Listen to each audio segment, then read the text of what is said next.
भाइयों बहनों, हम सब जानते हैं कि मां गंगा और मां सरयू का आशीर्वाद इस पूरे क्षेत्र को निरंतर प्राप्त होता है।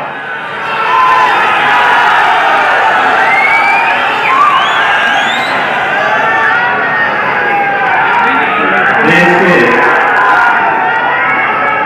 यशस्वी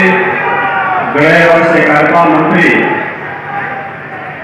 आदरणीय अमित शाह जी,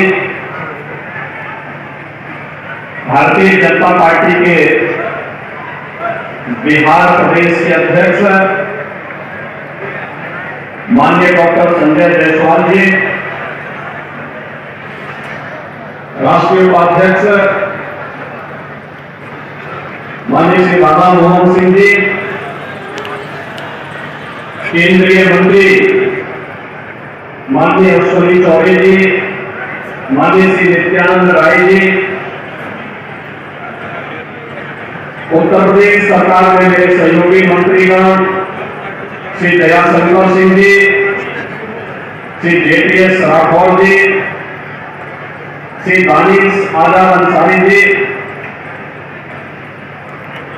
भारतीय जनता पार्टी के वरिष्ठ नेता और माननीय सांसद श्री सुशील मोदी जी, माननीय सांसद और इस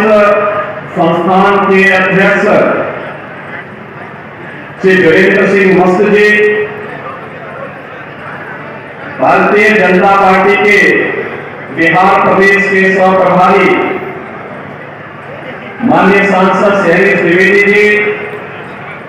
नेता प्रतिपक्ष श्री विजय कुमार सिन्हा जी,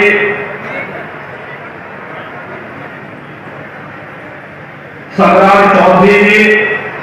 माननीय सांसद नीरज शेखर जी, इस क्षेत्र के लोकप्रिय सांसद माननीय श्री राजीव प्रताप रूडी जी,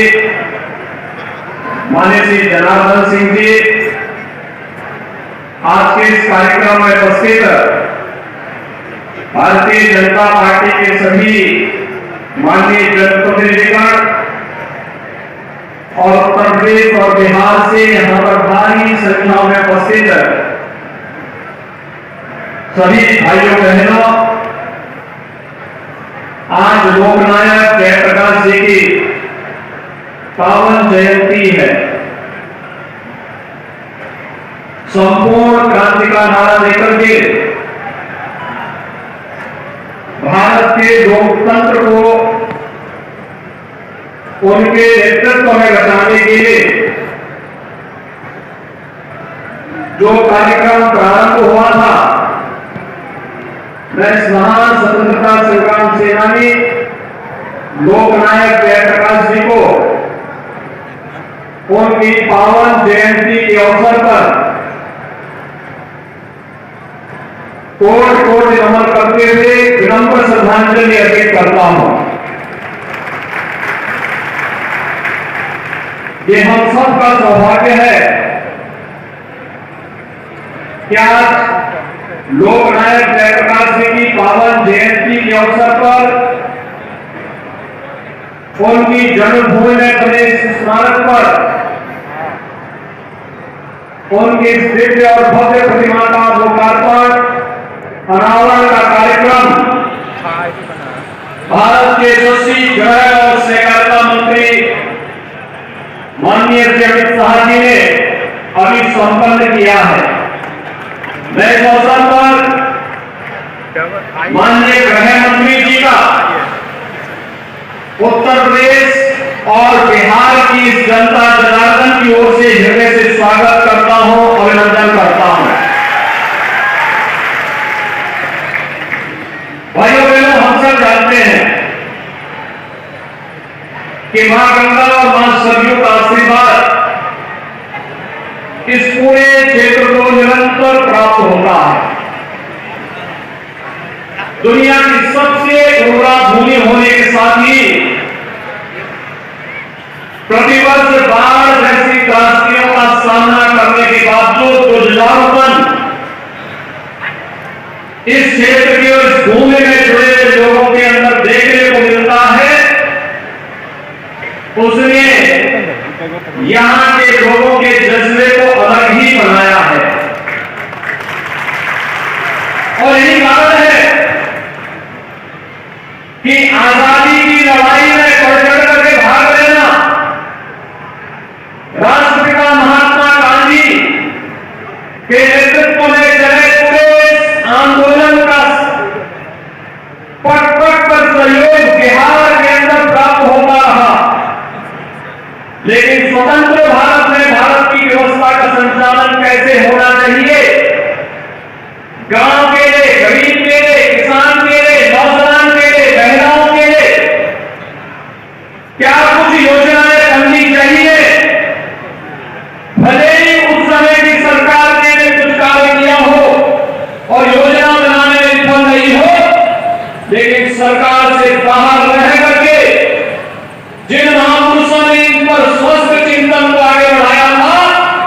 लोकनायक जयप्रकाश नारायण जी और पंडित दीनदयाल उपाध्याय जी, डॉक्टर राम मनोहर लोहिया जी जैसे महापुरुष उस समय भी इस क्रांति की लौट को स्वतंत्र भारत के अंदर अपने चिंतन के माध्यम से आगे बढ़ाने का कार्य कर रहे थे। और इसी यही कारण था इस देश के अंदर जब आजादी के उन सभी योद्धाओं ने स्वतंत्र भारत में भारत की व्यवस्था कैसे होनी चाहिए, एक स्वस्थ संसदीय प्रणाली को अपनाया था। लेकिन सत्ता मोह में उस समय की सरकार इस कदर आंखों में पट्टी बांध चुकी थी कि एक समय उसने लोकतंत्र को भी कुचलने का कार्य किया। और जब लोकतंत्र को कुचलने का कार्य किया तो आखिर बिहार शांत कैसे बैठ सकता था। आप सब जानते हैं जब आजादी की लड़ाई चल रही थी, भारत आजाद हुआ 1947 में, लेकिन बलिया ने अपने आप को आजाद घोषित कर दिया था 1942 में ही। हम सब ये जानते हैं राष्ट्रपिता महात्मा गांधी के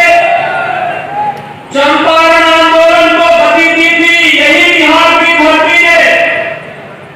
तो स्वाभाविक रूप से लोकतंत्र के प्रति जितना सजग बिहार है, सचमुच वहां देखने लायक है। और इसीलिए लोकतंत्र को उस समय कुचलने का जो कुत्सित प्रयास हो रहा था, लोकनायक जयप्रकाश नारायण जी के नेतृत्व में उस समय लोकतंत्र को बचाने के लिए जो आंदोलन प्रारंभ हुआ था वह भूतपूर्व था। देश की आजादी के बाद इतना बड़ा सशक्त आंदोलन जिसने तत्कालीन सरकार को घुटना टेकने के लिए मजबूर कर दिया था, जनता जनार्दन के अदालत में उस सरकार को जाना पड़ा था। वही जयप्रकाश जी के उस सपने को साकार कर रही है आदरणीय प्रधानमंत्री नरेंद्र मोदी जी के नेतृत्व की भारतीय जनता पार्टी नेतृत्व की सरकार।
लोहिया जी के नाम पर राजनीति को आगे बढ़ाते रहे हैं। उनके कारनामों को हम सब जान रहे हैं, पूरा देश और पूरी दुनिया जान रही है। राजनीति का प्राधिकरण हो, इसके दुर्विरोधी थे, लेकिन राजनीति का प्राधिकरण बिहार के विकास को बाधित कर रहा है। आज आप देख रहे होंगे, आज से कुछ वर्ष पहले उत्तर प्रदेश के अंदर भी राजनीति का प्राधिकरण था, अपराधियों का भ्रष्टाचारीकरण था, और भ्रष्टाचार और राजनीति का एक साथ मिल जाती है, और अपराध और राजनीति का एक साथ मिल जाती है, वह कोर्ट में खाद का काम करता है। और यही कार्य बिहार जैसा सार्थ देश, जहां पर इतना अच्छी बौद्धिक संपदा बिहार के अंदर, बिहार के युवाओं के अंदर है, लेकिन बेईमानी और भ्रष्टाचार बिहार के युवाओं की प्रतिभा को आगे बढ़ने से रोकती है। और बिहार के नौजवान को जब भी अवसर मिला, देश और दुनिया के अंदर उसने अपनी प्रतिभा, अपनी क्षमता का लोहा बनाया है। और ये बहनों, आज जयप्रकाश जी के इस पावन जयंती कार्यक्रम के अवसर पर हम सब उनकी पावन जन्मभूमि पर यहाँ पर उपस्थित हैं। यहाँ पर इस गांव के बाद की भूमि गणपत बलिया की भूमि आती है, और हम लोगों ने पहले से तय किया है, मैं तो बिहार सरकार से पहले से ही कहता रहा हूं कि हमें बाढ़ की समस्या के समाधान करने के लिए नदी के ड्रेसिंग के कार्यक्रम को आगे बढ़ाना चाहिए। यह हमें जल यातायात की सुविधा के साथ भी जोड़ेगा और हर वर्ष आने वाली बाढ़ की समस्या का समाधान भी करेगा। उत्तर प्रदेश के अंदर 2017 के पहले 38 जनपद ऐसे थे जहां पर भीषण बाढ़ आती थी, बरसात हुई, बाढ़ से क्षेत्र जलमग्न हो जाते थे। भाइयों बहनों, आज केवल 3 से 4 जनपद हैं जहां बाढ़ आती है, और वहां भी अगले 2 वर्ष के अंदर हम उसे भी बाढ़ से सदैव के लिए मुक्त करने के कार्यक्रम के साथ आगे बढ़ रहे हैं। और आज मैं आपको यही आश्वस्त करने के लिए आया हूं कि वह कार्रवाई नदियों को चैनलाइज करना, जल यातायात को खोल करके उसे आवागमन के लिए बनाना, और साथ साथ बाढ़ से होने वाली जनधन की हानि को सर्वथा रोकने के कार्यक्रम को आगे बढ़ाना, ये सभी कार्यक्रम आदरणीय गृह मंत्री जी के नेतृत्व में उत्तर प्रदेश ने मजबूती के साथ अपने यहाँ लागू किया। इसके अच्छे परिणाम सामने आए हैं, और बहुत शीघ्र यहाँ पर इसको बहुत मिलता है। खासतौर पर मां गंगा और मां सरयू के इस संगम स्थल पर क्षेत्र